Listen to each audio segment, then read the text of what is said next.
오늘 주신 말씀은 신약성의 로마서의 말씀입니다.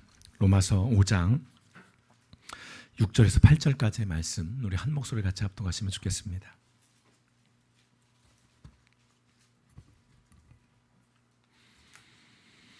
로마서 5장 6절에서 8절입니다. 우리 주일학교 친구들도 자리에서 이렇게 일어나서 같이 참여를 해주시면 고맙겠습니다. 로마서 5장 6절에서 8절 함께 읽겠습니다. 시작. 우리가 아직 연약할 때에 기약대로 그리스도께서 경건하지 않은 자를 위하여 죽으셨도다. 의인을 위하여 죽는 자가 쉽지 않고 선인을 위하여 용감히 죽는 자가 혹 있거니와 우리가 아직 죄인 되었을 때에 그리스도께서 우리를 위하여 죽으심으로 하나님께서 우리에 대한 자기의 사랑을 확증하셨느니라. 아멘. 좋으신 아버지 하나님, 2월달 첫 시간 첫 주일 하나님 앞에 올려드립니다.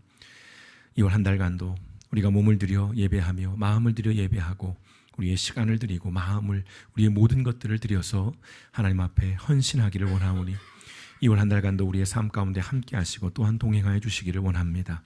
오늘 하나님 앞에 예배하며 또한 귀한 예물들을 구별하여 드렸습니다. 드려진 예물마다 그 손길에 담겨있는 의미를 기억하시고 하나님 앞에 간구와 소원들을 보시고 하나님의 때에 정말 하나님께서 보시기에 좋은 것들로 갚으시고 또한 채우시고 또한 길들을 열어주시어서 올 한 해의 삶 속에서도 교회와 모든 성도의 삶 가운데 주여 궁핍함이 없도록, 부족함과 모자람이 없도록 우리 하늘의 하나님께서 차고 넘치도록 부어주시기를 원하오니 아버지 하나님께서 모든 삶의 현장 가운데 함께해 주셔서 올 한 해 어려움 없이 그 하나님의 부요함과 넉넉함을 맛보아 누리는 우리 교회와 모든 성도님들의 삶이 되어질 수 있도록 하나님께서 복의 복을 넘치도록 부어 주시옵소서.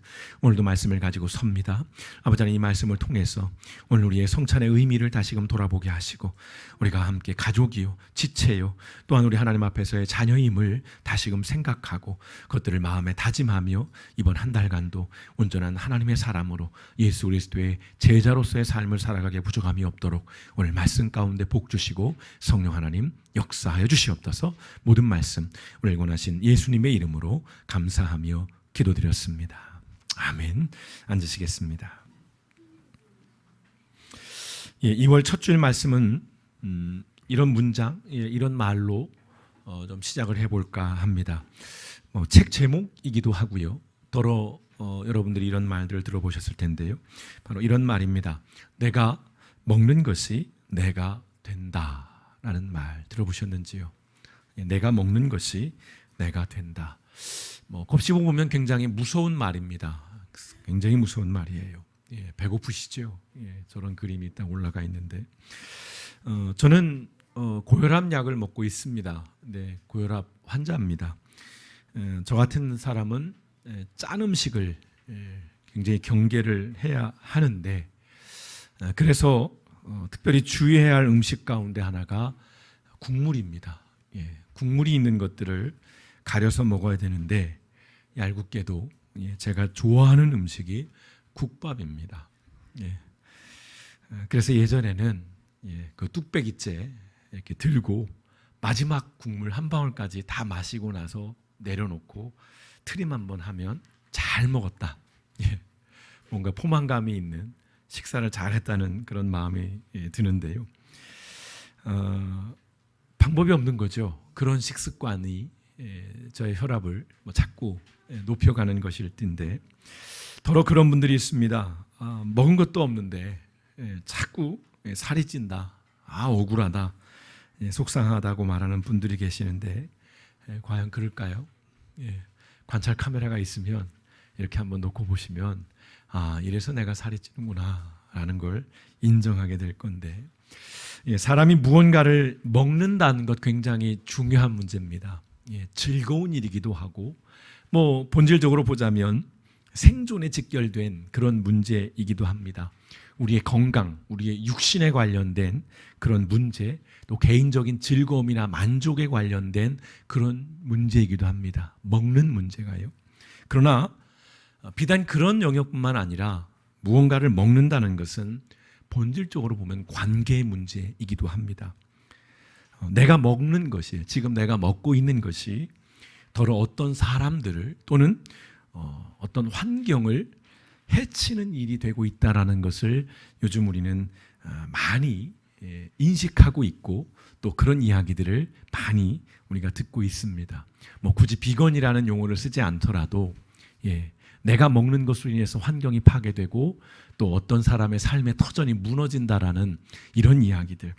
예컨대 아까 여러분 지금 사진에서 보고 있듯이 스테이크, 소를 키워서 고기를 먹는 일은 이 브라질의 아마존 그 열대 우림을 급격하게 파괴하고 있습니다. 언제도 말씀드렸습니다. 아보카도 좋아하시는 분들이 있죠. 아보카도는 중남미의 숲을 파괴하고 그 지역의 지하수를 고갈시키는 그런 결과를 가져오고 있고요. 블랙 타이거 새우 여러분 좋아하시는 분들 계실 겁니다. 벌써 뭐 침을 꼴깍거리는데요. 이 새우로 인해서 인도네시아의 맹그로우 숲이라고 하죠. 그 바닷가 해안가에 이렇게 얽히설키 엉켜서 자라는 그 숲이 파괴됩니다. 양식장을 만들다 보니까 그 숲이 파괴되면서 벌어진 결과는 쓰나미의 피해가 굉장히 커졌다는 거죠. 보호막 역할을 했는데 그걸 다 걷어내버리니까 쓰나미가 왔을 때 예전에는 그냥 넘어갈 수 있었던 것도 지금은 어떤 사람의 피해로서 다가온다는 것입니다. 이렇듯 먹는 문제는 개인의 취향을 넘어서는 거죠. 아주 사회적인, 관계적인 그런 문제입니다. 뿐만 아니라 이건 어떤 철학적인 문제이기도 해요.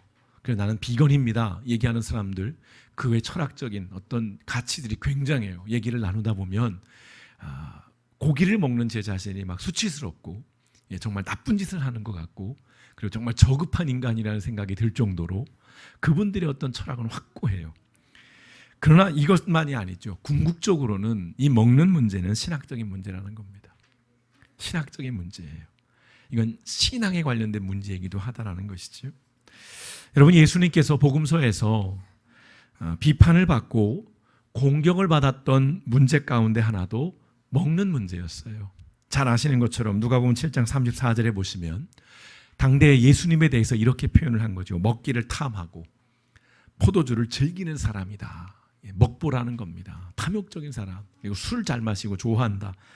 예수님의 그 먹는 것에 대해서 비난을 했던 그런 모습들을 우리가 볼 수 있습니다. 예수님은 또 실제로 그 공생의 사역 동안 먹는 것을 통해서 이 식사하는 밥을 먹는 것을 통해서 사람들과 관계를 맺고 또 사람들에게 가르치시고 교훈하시는 일들이 굉장히 많이 이 복음서에 보면 등장을 합니다. 그 대표적인 사례 가운데 하나가 예수님의 그 마지막 유월절 만찬이죠. 예수님이 체포되시기 전에 제자들과 나눴던 그 저녁 식사. 그 날의 식사에 대해서 오늘 사도 바울은 이렇게 설명을 하죠. 고린도전서 11장 23절과 26절에 있는 말씀, 우리가 성찬식을 할 때에 묵상해보는 또는 미리 낭독하는 그런 말씀이죠. 한번 같이 긴 말씀이지만 읽어보겠습니다. 내가부터 시작. 내가 너희에게 전한 것은 주께 받은 것이니 곧 주 예수께서 잡히시던 밤에 떡을 가지사 축사하시고 떼어 이르시되 이것은 너희를 위하는 내 몸이니 이것을 행하여 나를 기념하라 하시고 식후에 또한 그와 같이 잔을 가지시고 이르시되 이 잔은 내 피로 세운 새 언약이니 이것을 행하여 마실 때마다 나를 기념하라 하셨으니 너희가 이 떡을 먹으며 이 잔을 마실 때마다 주의 죽으심을 그가 오실 때까지 전하는 것이니라. 아멘. 그날의 식사에 대해서 그리고 그날 예수님께서 제정해 주신 우리가 성만찬이라고 부르는 이 의식의 의미에 대해서 오늘 사도 바울이 아주 잘 압축해서 우리에게 설명을 해주고 있는 것입니다. 본질은 그거예요. 주께 받은 것이에요. 사람이 만든 것이 아니라 예수님이 제자들에게 이렇게 하라라고 전해주신 것이 바로 이 성찬인데요. 우리가 성만찬 또는 이 성찬시라고 부르는 이 의식의 기원에 대해서도 잘 설명해 놓고 있습니다. 오늘 이 성찬식은요, 오늘 서두에 말씀드렸던 내가 먹는 것이 내가 된다라는 이 말에 아주 단적인 상징적인 하나의 사례라고 말씀을 드릴 수 있을 것 같습니다. 성찬식이 갖는 여러 의미 가운데 굉장히 많은 의미가 이 성찬에 있습니다만 그 가운데 하나가 연합입니다. 연합, 하나 된다는 것, 또는 일치, 또는 공동체, 또 연결되어 있는 관계, 이런 어떤 의미들일 텐데요. 예수님의 몸과 피를 상징하는 이 떡과 이 포도주를 우리가 먹고 마심으로써 우리는 예수님과 연결되는 거예요. 연합되는 것입니다. 영적으로 예수님과 연결되고 관계 맺는 것이지요. 성찬식을 통해서 우리는 예수님과 상관 있는 사람들이 된다는 것입니다. 오늘 여러분이 또다시 이 떡과 이 잔을 마시면 여러분은 예수님과 무관한 자가 아니라는 거예요. 여기에는 좋은 기쁨의 의미도 있지만 다른 한편으로는 의무와 책임도 있다는 것입니다. 몇 주 전에도 말씀드렸듯이 내 인생이 아니라는 것이지요. 나 혼자 사는 나만의 삶이 아니라 이 떡과 이 잔을 먹고 마심으로 이제 우리는 예수님의 삶을 살아가야 할 책임이, 의무가, 또 한편으로 권리가 우리에게 주어진다는 것입니다. 다시 말씀드립니다. 먹는 문제가 단순히 한 끼 식사나 우리의 몸의 문제가 아니라 사회적이고 관계적이고 철학적이고 나아가서 신학적인 문제이듯이 여러분이 이 성만찬도 마찬가지입니다. 예수님의 몸과 피를 먹고 마시는 이 성만찬 예식에는 풍성하고 풍부한 신앙적인 의미와 가르침들이 있습니다. 그러한 가르침과 의미 가운데 오늘 우리가 본문으로 택한 이 로마서에서 사도 바울의 이 말씀을 통해서 이 성찬식에 담겨있는 의미를 한번 나눠보려고 합니다. 성찬식을 이해하기 위해서는 먼저 우리는 예수님의 십자가 사건을 이해해야 합니다. 사도 바울은 예수님의 그 십자가 사건이 가진 의미를 로마서 5장을 통해서 이렇게 들려줍니다. 6절의 말씀 같이 읽어보시겠습니다. 시작.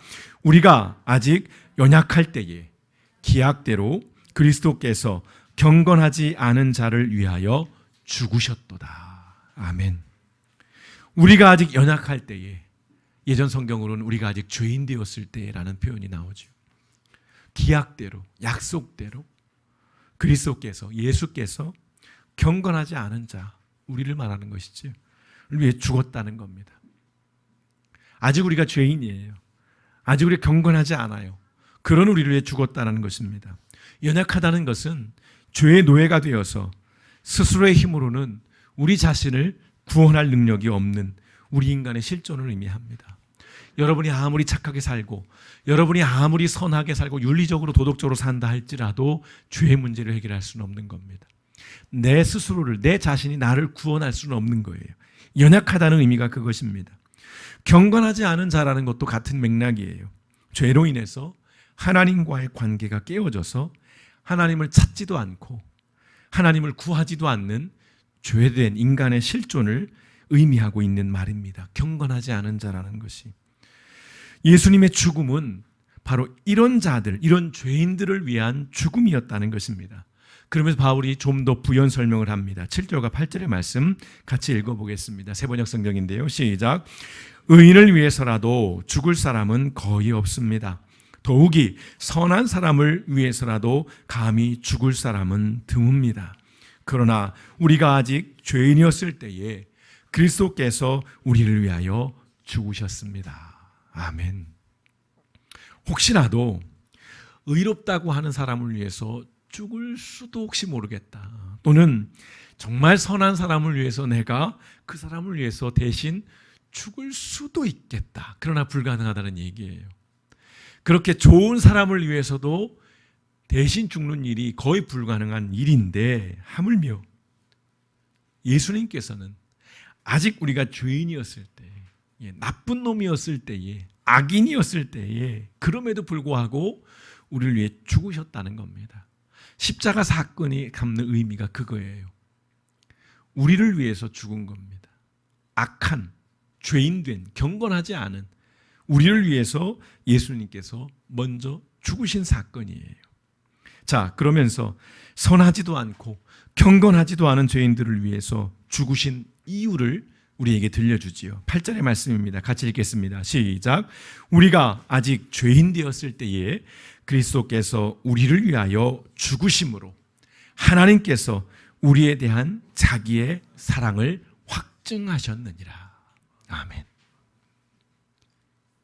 십자가 사건의 본질이 여기 있는 것입니다. 아, 우리를 위해 죽었대. 나쁜 나를 위해 죽었대. 아, 그렇구나. 가 아니에요. 그건 아직 본질에 접근하지 못한 겁니다. 껍데기 같은 거예요. 십자가 사건의 본질은 뭡니까? 바로 여기지요. 하나님께서 우리에 대한 자기의 사랑을 확증하셨다는 거예요. 우리를 향한, 인간을 향한 하나님의 사랑이 얼마나 크고 놀라운 것인지를 보여주는 사건이 바로 이 십자가 사건인 것입니다. 그리고 그 십자가 사건을 기반으로 해서 우리 가운데 주어진 의식이 바로 이 성만찬이에요. 따라서 이 성만찬의 핵심이 바로 여기 있다는 것입니다. 예수님께서 제자들에게 빵과 포도주를 나눠주시면서 예수님의 몸과 피를 기억하고 기념하라고 하신 것의 본질은 우리를 향하신 하나님의 사랑을 기억하고 기념하라는 것입니다. 빵과 포도주는 예수님의 살과 피입니다. 이것은 곧 예수님의 희생을 의미해요. 십자가의 죽으심을 의미합니다. 그리고 이 희생, 이 죽으심의 동기, 그 밑바탕은 사랑이 있다는 것입니다. 성찬식을 통해서 우리가 기억하고 기념해야 할 것은 예수님의 희생을 통해 보여주신 하나님의 사랑이라는 겁니다. 아, 예수님이 나를 위해 죽으셨구나. 그분이 나를 위해서 그냥 희생했구나. 아멘이 아니라 그 희생 속에 담겨있는 하나님의 사랑을 기억하고 기념하는 것입니다. 또한 그 하나님의 사랑을 십자가의 죽음을 통해서 보여주신 예수님의 사랑도 우리가 이 성찬을 통해서 기억하고 기념하는 것입니다. 그래서요, 성찬식은 단순히 예수님의 죽으심을 기억하는 추모 또는 추도의 의식을 넘어선다는 것입니다. 죄인들을 향한 하나님의 한없는 자비, 용서는 여전히 죄인의 모습으로 살아가는 우리에게 다시 시작할 수 있다라고 하는, 아니 다시 시작해야 하는 이유가 된다는 것입니다. 우리가 넘어지고 또 범죄하고 또 하나님 앞에 돌아섰을지라도 그럼에도 하나님 앞에 서야 하는 이유가 바로 이 십자가 사건에 있는 것이고, 우린 성찬을 통해서 끊임없이 그걸 기억하고 그것을 기념해야 한다는 것입니다. 또한 십자가에서 희생하신 그 예수님의 사랑, 그 사랑은 어떤 사랑입니까? 타인을 향한, 다른 사람들을 향한 자비와 용서의 삶으로 우리를 이끌고 도전한다는 것입니다. 중국에서 우한에서 교포들이 오는 문제로 시끄러웠어요. 아산 진찬 사람들이 막 데모를 했습니다. 100% 200% 공감합니다. 여러분 만약 고덕동 명일동에 온다고 하면 두 팔 벌려 여러분 환영하시겠습니까? 쉬운 일은 아니에요. 정말 쉬운 일은 아닙니다. 그러면서 참 인간의 본질을 보는 거예요. 어쩔 수 없는 그 이기심. 예. 그분들을 비난하자는 게 아닙니다. 저도 똑같다는 얘기래요. 우리도 같다라는 얘기입니다. 어느 누구도 그분들을 비난할 사람은 없어요. 그러면서 우리는 봐야 할 것이 우리 인간이 가진 어쩔 수 없는 한계를 보자는 거예요. 우린 그런 존재입니다. 굉장히 웃음을 띠고 있고 선한 것 같고 굉장히 젠틀하고 굉장히 매너 있는 것 같지만 내 영역을 침범해 오거나 내가 가진 그 무엇을 뺏어가려고 한다거나 또는 그것을 요구하는 순간 우린 철저하게 본능이 드러나는, 예. 저희 고향에 어머니가 키우는 그 개 아들, 그 녀석이 그렇더라고요. 예. 제가 육포도 주고 산책도 시켜주고 온갖 이쁜 짓은 다 해줬는데 이제 가려고 시동 걸어놓고 창문 똑똑 두드리면서 형 갖게 하니까 어르렁거리면서, 예, 언제 봤다는 듯이, 예, 그걸 집사람이 보고 세상에 이런 호구가 없다고, 예, 줄 거 다 주고 뺏길 거 다 뺏기고 결국 얻는 게 저거냐고, 예. 그래도 아마 저는 또, 예, 깡통을 하나 들고 가겠죠. 뭐라도 하나 주고 또 산책시켜 주겠죠. 성찬식은요, 믿음의 주요 온전하게 하시는 이인 예수님을 바라보게 하는 의식입니다. 성찬식을 통해서 우리가 예수님을 묵상하고 예수님을 기억할 때에 우리가 조금이라도 예수님을 닮아갈 수 있게 되는 것입니다. 사람이 변화되는 가장 큰 힘은 결국은 사랑입니다. 사랑이라는 거예요. 뻔한 얘기지만 그러나 우리는 이 뻔함을 포기할 수 없습니다. 여러분, 헌신에 대한 보상이나 심판에 대한 두려움으로 사람이 변화되지 않아요. 그래서 아이들 그렇게 교육하지 말라 그러죠. 너 이거 하면 500원 줄게.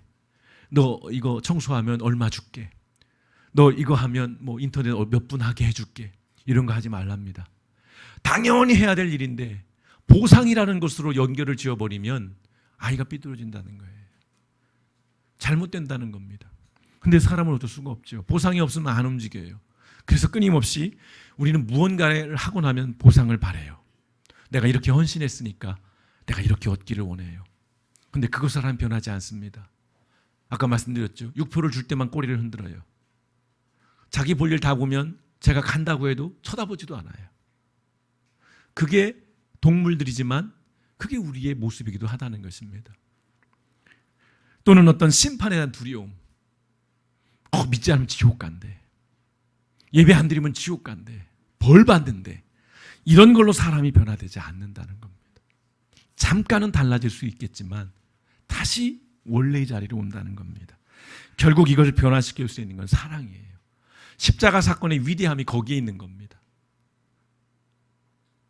사람을 바꿔낼 수 있는, 사람을 변화시킬 수 있는, 다시 말해 사람을 구원할 수 있는 가장 큰 힘은 사랑이라는 겁니다. 예수님의 몸과 피를 기억하라고 기념하라는 것은 나에 대한 하나님의 그 무한한 사랑, 또 타인에 대한 그 예수님의 희생적인 그 사랑을 통해서 우리도 예수님을 닮아가라는 것입니다. 이것은 변화에 대한 끊임없는 촉구이고 관건이에요. 성찬식은 우리를 향한 하나님의 외침인 겁니다. 예수님의 부르짖음인 것이에요. 오직 예수님을 통한 하나님의 사랑만이 나를 변화시키고 세상을 변화시킬 수 있다는 것입니다. 여러분, 성찬식을 통해서 예수님과 몸과 피를 먹고 마시는 것은 하나님의 사랑을 우리가 먹고 마시는 것과 같은 것입니다. 이 하나님의 사랑을 먹고 마심으로 우리는 예수님을 닮아가게 되고 변화되어 갈 수 있다는 것입니다. 내가 먹는 것이 내가 되는 것입니다. 야고보서 1장 15절에 이런 말씀이 있지요. 욕심이 잉태하면 죄를 낳고 죄가 자라면 죽음을 낳습니다. 여러분, 내가 끊임없이 욕망을 먹으면 내가 먹은 그 욕망이 나를 파멸로 이끌어 간다는 그런 말씀인 것입니다. 성도 여러분, 지금 여러분이 먹고 있는 것은 무엇입니까? 일상의 삶을 통해서 여러분이 끊임없이 탐하고 욕망하고 여러분이 계속해서 취하는 것들, 여러분이 움켜쥐는 것들, 여러분이 자꾸만 밀어넣고 있는 것들이 무엇입니까? 바라기는 올 한 해 우리 길복 공동체가 예수님의 사랑을 먹고 하나님의 그 은혜에 더욱 감사하면서 그 예수님의 사랑을 먹고 다른 사람들을 더 사랑하고 그 사랑으로 좀 더 온전하고 성숙한 그리스도인의 삶으로 변화되어져 가기를 주님의 이름으로 축원드립니다. 쉽지 않지만 그래서 매달 이 성찬을 통해서 다시 기억하는 겁니다. 다시 되새기는 겁니다. 그리고 다시 다짐하는 거예요. 예수님의 십자가는 우리에게 그런 은혜가 있습니다. 넘어졌을지라도 실패했을지라도 그 십자가를 바라보면 언제 그랬다는 듯이 다시 우리를 품어주시고 우리에게 기회를 주시는 그 사랑, 그 십자가의 사랑을 우리가 오늘 이 성찬을 통해서 기억하면서 이번 한 달간도 우리가 예수님을 살아내는 길벗 교회와 모든 길벗 성도님 되시기를 주님의 이름으로 축원드립니다. 함께 같이 기도하시겠습니다.